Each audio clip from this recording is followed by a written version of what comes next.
नमस्कार, स्वागत है आपका आवाज समाचार में। मैं हूं आपके साथ निकिता बागवान। देश और दुनिया की खबरें लेकर हाजिर हैं हम, लेकिन उससे पहले हेडलाइंस। जंग तेज होने से कच्चे तेल में उबाल, ऊपरी स्तरों से आई मुनाफा वसूली। $119 फिसल कर $103 तक गिरा ब्रेंट का भाव। क्रूड के उछाल और डॉलर की मजबूती से रिकॉर्ड निचले स्तर तक फिसला रुपया। $1 के मुकाबले रुपए का भाव ₹92.31 पर पहुंचा। शुक्रवार के भाव के मुकाबले करीब 57 पैसे कमजोर। यूएस ईरान जंग में वार पलटवार से बाजार में हाहाकार। सेंसेक्स निफ्टी 1.5% से ज्यादा फिसल कर बंद। मिड कैप स्मॉल कैप शेयरों में रही बिकवाली। पीएसयू बैंक ऑटो इंडेक्स सबसे ज्यादा फिसले।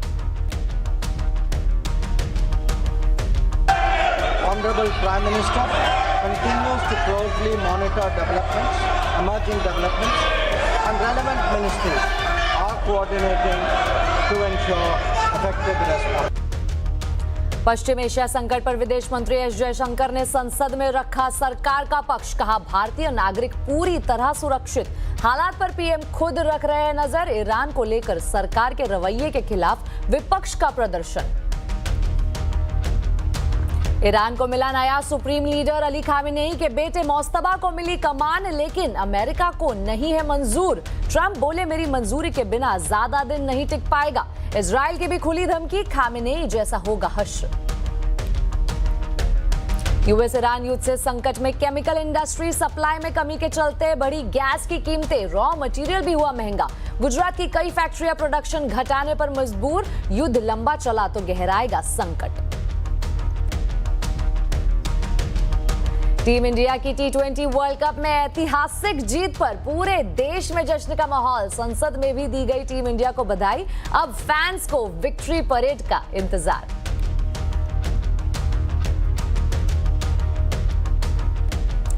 संसद के बजट सत्र के दूसरे चरण की हंगामेदार शुरुआत हुई है। संसद के दोनों सदनों में अमेरिका, इजराइल और ईरान के बीच चल रहे युद्ध को लेकर जमकर हंगामा हुआ। विपक्ष ने जंग के बाद पश्चिम एशिया में बने हालात पर चर्चा की मांग की। राज्यसभा में विपक्ष ने सदन से वॉकआउट भी किया। इस बीच विदेश मंत्री एस जयशंकर ने यूएस ईरान जंग को लेकर संसद के दोनों सदनों में सरकार का पक्ष रखा। उन्होंने कहा कि खाड़ी के कई देशों में हालात तनावपूर्ण है। पीएम मोदी खुद हालात पर नजर बनाए हुए हैं। पीएम मोदी ने खाड़ी देशों से बात भी की और भारत शांति के पक्ष में है। Honorable Prime Minister continues to closely monitor developments, emerging developments, and relevant ministries are coordinating to ensure effective responses. Chairman sir, the conflict has continued to intensify and the security situation in the region has deteriorated significantly. We have noted that in fact the conflict has spread to other nations with mounting destruction and deaths. Normal life and economic activities in the entire region are visibly affected and in some cases have come to a halt. वहीं लोकसभा में विपक्ष के नेता राहुल गांधी ने कहा है कि वो वेस्ट एशिया में चल रही जंग से उपजे हालात पर संसद में चर्चा चाहते हैं। वेस्ट एशिया का जो मामला है, क्या वो जरूरी नहीं है क्या? फ्यूल प्राइस, इकोनॉमिक डेविस्टेशन, ये जरूरी नहीं है क्या? तो ये जनता की इशू है, इसको हम जरूरी मानते हैं, इस पे हम डिस्कशन चाहते हैं। उसके बाद स्पीकर पे जो मोशन है, ठीक है, उसको डिस्कस करेंगे, कोई प्रॉब्लम नहीं है। बट वो डिस्कशन करना नहीं चाहते हैं क्योंकि उसमें दूसरी बातें निकलेंगी, उसमें प्राइम मिनिस्टर की पोजीशन निकलेगी। वेस्ट एशिया संग्राम के चलते स्ट्रेट ऑफ हॉर्मूज से सप्लाई बंद होने और यूएई और कुवैत के तेल प्रोडक्शन में कमी के चलते कच्चे तेल में आग लगी हुई है। आज ब्रेंट का भाव $120 के करीब पहुंच गया था। हालांकि बाद में क्रूड के भाव में नरमी देखने को मिली है। ऑयल का ये शॉक कितना बड़ा है, ये बताने के लिए मेरे दो सहयोगी आशीष चतुर्वेदी और आशीष वर्मा जुड़े हैं। सबसे पहले चलते हैं आशीष चतुर्वेदी के पास। आशीष, बताइए, क्रूड में ये कोहराम कैसे मचा है? देखिए, बहुत ही सीरियस और हिस्टोरिकल तौर पर देखें तो अब तक के सबसे बड़े मूव्स यहाँ पर देखने को मिले हैं। अब दरअसल ऐसा हुआ है कि पिछले 3 महीने में देखिए आज की जो तेजी यहाँ पर आपको क्रूड में देखने को मिली, इसका जिक्र आपने किया, लेकिन एक बात और समझिए कि पिछले 3 महीने में क्रूड तकरीबन 90% ऊपर है। और इससे पहले 1990 में जब गल्फ की वॉर हुई थी तब 141% का मूव देखने को मिला था। जब कोविड की रिकवरी आई थी तब तकरीबन 60% था, लेकिन 3 महीने में 90% बहुत ज़्यादा सब्सटैंशियल माना जाता है। अब दरअसल देखें तो प्राइस का तो सर्ज यहाँ पर आपको देखने को मिल रहा है, एकाएक 20-25% तक की रैली यहाँ पर आपको देखने को मिली। लेकिन खास बात है कि जब भी हिस्टोरिकली ऐसा सिनेरियो बना है जहाँ पर क्रूड की सप्लाई रुकी है, क्रूड के प्राइसेस में सर्ज आया, इस बार का जो वॉर आ रहा है ये बहुत ज़्यादा इम्पैक्टफुल है। कारण ये कि आप डेटा स्क्रीन पर देखिए कि करीब करीब जो यूएस ईरान के और इजराइल के बीच में तनाव देखने को मिल रहा है, स्ट्रेट ऑफ हॉर्मुज बंद हो गया, तो इसके चलते क्या हो गया है, 20 मिलियन बैरल्स प्रति दिन इसकी सप्लाई में रुकावट यहाँ पर देखने को मिल रही है। अब खास बात आप ये समझिए, चाहे आप ईरान की क्रांति देखें या फिर आप इराक और कुवैत के बीच में देखें, इराक और ईरान के बीच में देखें, या फिर मोर रिसेंटली आप रशिया यूक्रेन के बीच में जो तनाव हुआ था, इसमें जो पर डे बैरल्स का इम्पैक्ट यहाँ पर देखने को मिला था, ये पिछले 5 इंस्टेंसेस को भी अगर आप कंबाइन करके देख लेना तो 20 मिलियन बैरल पर डे का इम्पैक्ट यहाँ पर नहीं आएगा। तो प्राइस के लिहाज से बहुत ज़्यादा सिग्निफिकेंट है, और जो सप्लाई साइड के जो कंसर्न्स निकल कर आ रहे हैं ये भी बहुत ज़्यादा सब्सटैंशियल है, और इसी के चलते हम देख रहे हैं कि आज हिस्टोरिक सर्ज यहाँ पर आपको क्रूड में नजर आ रहा है। तो अब चलते हैं आशीष वर्मा जी के पास। आशीष जी, आप बताइए, क्रूड में उबाल से कौन बेहाल है और कौन मालामाल है? रोज चर्चा करते हैं कि इन स्टॉक्स को रडार पर रखिए, इन सेक्टर्स को रडार पर रखिए। सोचा आज क्यों इतना इंपॉर्टेंट हो गया क्रूड के लिहाज से दिन, क्यों ना ये चर्चा भी कर ली जाए कि क्यों वो फोकस में रहते हैं स्टॉक्स। सबसे पहले हम लोग हमेशा कहते हैं कच्चा तेल उछल रहा है तो अपस्ट्रीम कंपनीज को। अपस्ट्रीम कंपनीज मतलब एनर्जी में जो एक्सप्लोरेशन और प्रोडक्शन का काम करती हैं। उसमें 3 प्योर प्ले हैं, ONGC, ऑयल इंडिया और HOEC। इसके अलावा रिलायंस इंडस्ट्रीज और वेदांता, क्योंकि केन का बिजनेस उसमें आता है। ये वो 5 कंपनीज है सीधे सीधे फायदा उठाती हैं। क्यों, मैं समझाता हूं। ONGC के थ्रू प्योर ऑपरेटिंग लेवरेज है। ONGC क्या करता है, अंडरग्राउंड या अंडर वाटर क्रूड ऑयल और नेचुरल गैस को उन फील्ड से एक्सट्रैक्ट करता है। तो इसकी कॉस्ट फिक्स्ड है। जब कच्चे तेल की पर बैरल कीमतें उछलती हैं तो जो माल बेच रहे होते हैं उसमें सीधा सीधा फायदा परकुलेट होता है, प्रॉफिट फ्लो थ्रू होता है इन कंपनीज को। हां, नजर रखिएगा जब अपस्ट्रीम कंपनीज की मैं बात करता हूं, विंडफॉल टैक्स अभी तो कोई जिक्र नहीं हो रहा है, लेकिन सरकार ने एक समय कहा था $75 के ऊपर कच्चा तेल जाएगा तो विंडफॉल टैक्स लगाया जाएगा। वो एक सरदर्द हो सकता है, प्रॉफिट कैप कर सकता है, पर इस समय सीधे सीधे बेनिफिट्स फ्लो थ्रू होते हैं। दूसरा, हम हमेशा चर्चा करते हैं एविएशन कंपनी जैसे कि इंटरग्लोब एविएशन और स्पाइस जेट। इनके लिए तो सबसे बड़ा मार्जिन किलर है ये कच्चे तेल की बढ़ती कीमतें। क्यों, इंटरग्लोब एविएशन के थ्रू समझाता हूं। क्रूड डेरिवेटिव्स यानी कि इनके केस में एविएशन टर्बाइन फ्यूल है जिसे हम कहते हैं जेट फ्यूल, 40 से 45% इन कंपनीज की, इंडिगो की ऑपरेशनल कॉस्ट वहां से आती है। और सीधे सीधे एविएशन टर्बाइन अभी हाल में बढ़ी है ऑलरेडी, फोर्टनाइटली रिव्यू में फिर से कीमतें बढ़ रही होंगी तो उसका असर पड़ना है इन पे। और दूसरी दिक्कत की बात डबल वैमी है, क्योंकि कच्चा तेल जब बढ़ता है तो रुपया कमजोर होता है, और ये कंपनी जब एविएशन टर्बाइन फ्यूल खरीदती हैं तो ये खरीदती हैं डॉलर लिंक्ड प्राइसिंग पर। लोकल करेंसी में ट्रांजैक्शन हो रहा होता है लेकिन डॉलर लिंक्ड होता है तो दोहरी मार पड़ जाती है इनकी परचेज में। हाँ, इधर ये ध्यान रखिएगा किस हद तक पैसेंजर्स हम और आप पे पास ऑन कर दें वो बात अलग। तीसरा, पेंट कंपनीज, वो एशियन पेंट्स, वो बर्जर पेंट्स, वो कंसाई नेरोलैक, वो एक्सो नोबल, वो इंडिगो पेंट्स, सब रडार पे आएंगी। क्यों एशियन पेंट्स के लिए या फिर इन पेंट कंपनी के लिए दिक्कत, सबसे ज्यादा रॉ मटेरियल सेंसिटिव ये पूरा पैक है, क्योंकि ये इस्तेमाल करते हैं क्रूड के डेरिवेटिव्स, सॉल्वेंट्स और थिनर्स, रेजिन्स, मोनोमर्स। इवन हम जो टाइटेनियम डाइऑक्साइड की बात करते हैं वो क्रूड डेरिवेटिव नहीं है, पर उसकी मैन्युफैक्चरिंग और ट्रांसपोर्ट कॉस्ट एनर्जी सेंसिटिव है। 40 से 60% इनकी इनपुट कॉस्ट प्राइसिंग आती है सीधे सीधे कच्चे तेल से। एशियन पेंट्स के Q3 नंबर्स में 56% मटेरियल कॉस्ट थी। इस तरह की दिक्कत है। और लास्ट में, क्योंकि अपस्ट्रीम तेल कंपनी से शुरुआत करी थी, OMCs रख देता हूं, BPCL, HPCL, IOC largely buyer और सेलर हैं।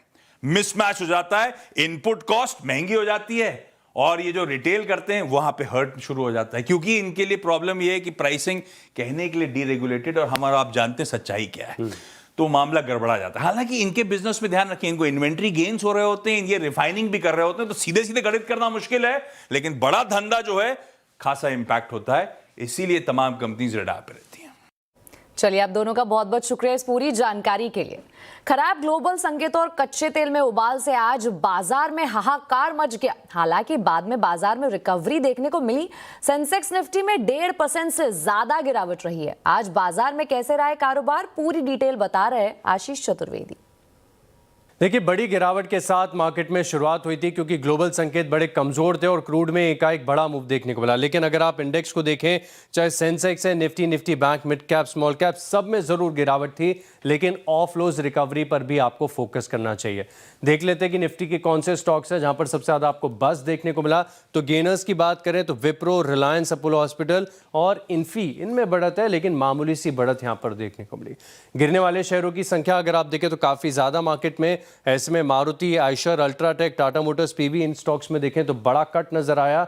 और बात करें सेक्टर्स की तो क्रूड पर ही सबकी नजरें टिकी रहीं। क्रूड का जो इम्पैक्ट है, एकाएक बड़े मूव यहां पर आपको देखने को मिले। इसके चलते चाहे बीपीसीएल है, एचपीसीएल, आईओसी यानी जो ऑयल मार्केटिंग कंपनीज हैं, यहां पर बड़ी गिरावट देखने को मिली।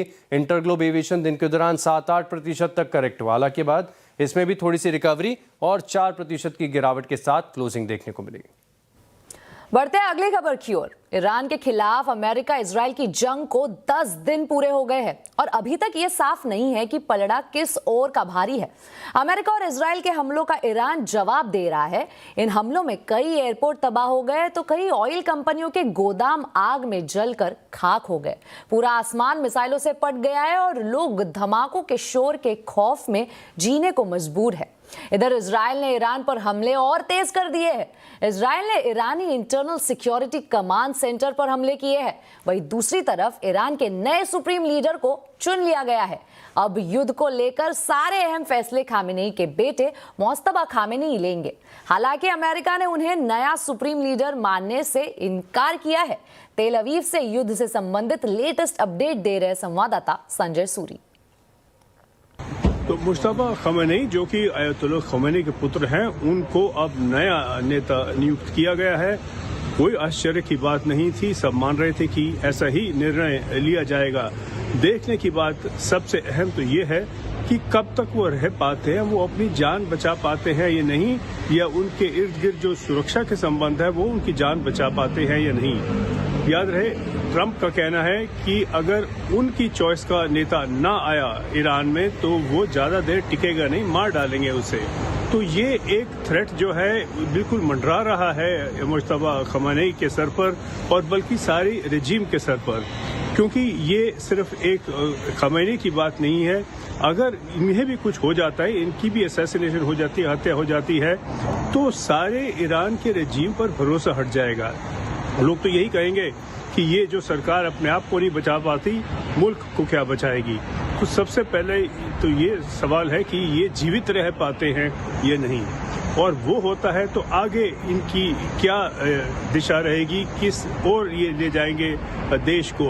और ये भी संकेत हमारे सामने हैं, क्योंकि जो मुस्तफा खमेनी हैं IRGC के मेंबर सदस्य रहे और शुरू से रहे हैं, जब से 18-19 साल के थे तब से उसके सदस्य हैं।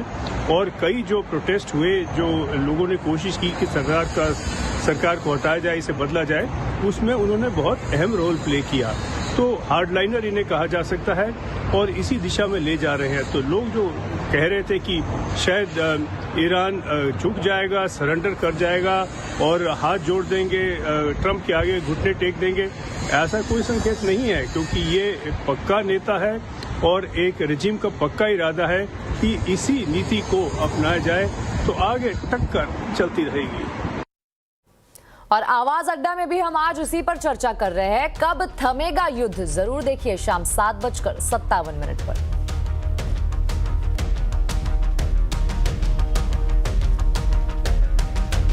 इसी के साथ आवाज समाचार में वक्त हो चुका है एक छोटे से ब्रेक का। खबरें आगे और भी है, बने रहिए हमारे साथ। फिर एक बार स्वागत है आपका आवाज समाचार में। टीम इंडिया ने T20 वर्ल्ड कप में ऐतिहासिक जीत दर्ज की है। सूर्य कुमार यादव की कप्तानी वाली भारतीय टीम ने अहमदाबाद के नरेंद्र मोदी स्टेडियम में न्यूजीलैंड को 96 रन से हराकर हिस्ट्री रिपीट भी की और डिफीट भी की है। कल रात से ही पूरे देश में जीत का जश्न शुरू हो गया था। जगह जगह लोग आतिशबाजी करके जश्न मनाते हुए नजर आए। क्या छोटा क्या बड़ा, देश के ज्यादातर शहरों में खेल प्रेमी सड़कों पर उतरकर जीत की खुशी का इजहार करते हुए नजर आए। होली वाले महीने में देश में दिवाली वाले नजारे दिखाए गए हैं।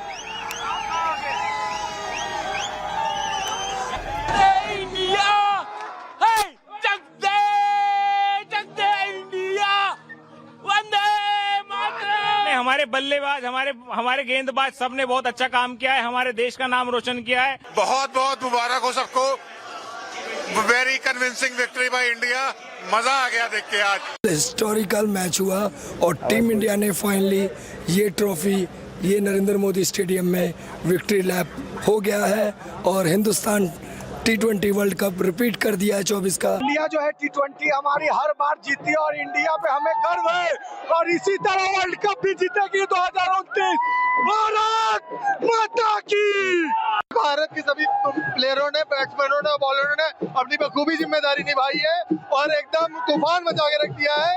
और मैं इतना ही कहना चाहूंगा, लव यू इंडिया। इंडिया जीती है इसलिए बहुत खुशी है और वर्ल्ड कप जीते हैं। हर बार हमारी जीत होगी, हमारी जीत होगी। इंडिया की जीत के अंदर बहुत खुशी है और आप देख रहे हैं ये माहौल, आज पूरा इंडिया खुशी से झूम रहा है।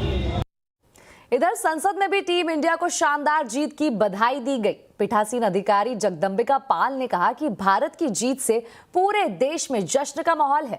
उन्होंने कहा कि पूरी टूर्नामेंट के दौरान भारतीय टीम ने कौशल, दृढ़ संकल्प, टीम वर्क और अनुशासन का प्रदर्शन किया है। पाल ने कहा है कि शानदार जीत से खिलाड़ियों ने देश भर के लाखों युवाओं को बड़े सपने देखने और खेल में उत्कृष्टता लाने के लिए प्रेरित किया है। तो टीम इंडिया की जीत का ये पूरी कहानी बड़ी दिलचस्प है। कैसे टूर्नामेंट में थोड़ा लड़खड़ाने के बाद भी टीम इंडिया ने हिस्ट्री को रिपीट किया और डिफीट भी किया है। करेंगे बात अपनी world cup special series. World cup अपना है, अपना ही रहेगा में। हाँ जी, पर आज शो का नाम होगा वर्ल्ड कप अपना था, अपना ही है। जरूर जुड़िएगा, मिलकर मनाएंगे जीत का जश्न आज शाम 5:57 पर।